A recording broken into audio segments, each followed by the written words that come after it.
Hope you guys are doing well. Welcome back. So in this video I'm going to show you that how you can create a quote in your Stripe account. So let's start.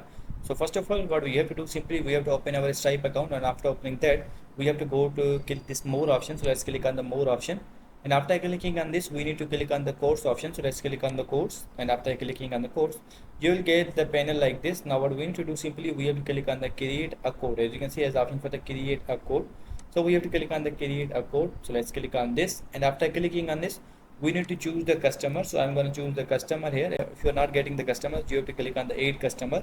So I'm going to choose this one, and after choosing this, now we need to choose the product, that which product we want to add.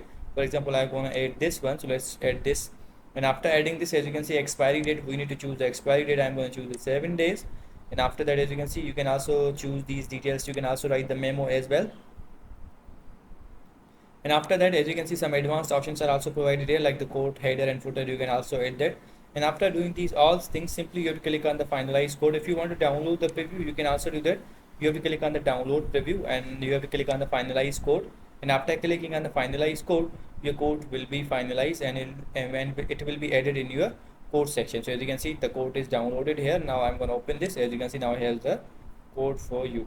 As you can see, now in this way you can get a code in your Stripe account. So as you can see, now it's done. So I hope you guys understand this video, that how you can create a code in your Stripe account, which is very easy to understand.